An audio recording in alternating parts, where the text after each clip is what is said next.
Well, as we reported earlier, the defense secretary made a surprise visit to a U.S. Navy aircraft carrier stationed off the coast of Israel. Lloyd Austin thanked the nearly 4,000 sailors on the USS Gerald Ford for giving up their holidays to continue their mission of monitoring the war between Israel and Hamas. The other U.S. aircraft carrier in the region, the USS Dwight D. Eisenhower, is patrolling the mouth of the Red Sea. This after many commercial vessels have come under attack from Iran-backed Houthi rebels. They say the strikes will continue until Israel stops its bombardment of Gaza. And we turn now to Simone Leiden, senior fellow at the Strauss Center and former Deputy Assistant Secretary of Defense for Middle East Policy. Simone, great to be with you today. A lot to discuss, but first, let's talk about the Red Sea and why it's so important. The Red Sea is one of the major shipping routes that container ships use globally. So in terms of global trade, that's one of the main thoroughfares that is used. And the Houthi rebels, they have said that they have the capability to turn the Red Sea into a graveyard, and they will not stop what they call their military operations, despite the launch of Operation Prosperity Guardian. That said, what do they have to gain by doing all this, and what do you think their end game is?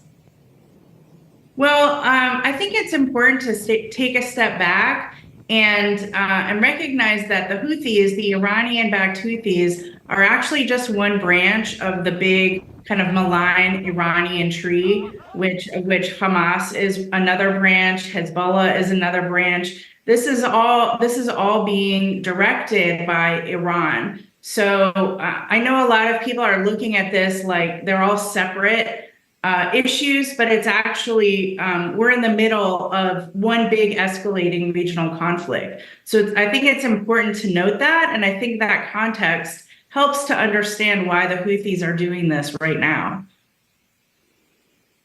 Yeah, a really significant point right there. It is reported that more than 100 container ships have been rerouted due to the attacks by the Houthis specifically. Can you talk to us about how this is possibly impacting global trade and maybe the supply chain? Absolutely.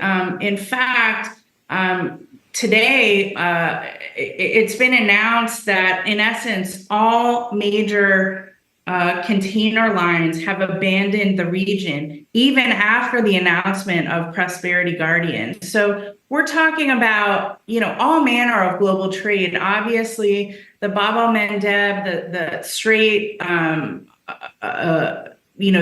Red Sea overall is where a lot of the kind of global energy trade, like oil, that's used again across the globe, transits.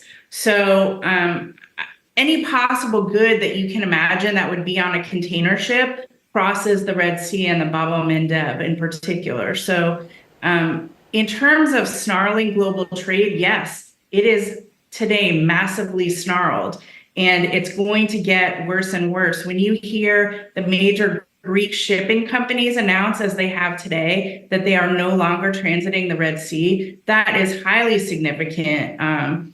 That is a highly significant development, and I think that we will be seeing the second and third order effects of this very shortly. Very shortly. Yeah, and a big concern, I'm sure, for the global economy and possibly inflation. We have about a minute or so left, Simone, but where do you see this all going, and what could be next? Well, I think one of the things that's incredibly significant about this moment is how weak the United States military looks, and it pains me to say this, but even with the announcement of Operation Prosperity Guardian and the increased number of ships that are supposed to be protecting, these are U.S. Navy ships and coalition Navy ships that are supposed to be protecting these big kind of container ships, nothing has changed. In fact, it's clear that these big container ship companies don't believe that the U.S. military and its coalition partners are going to protect them.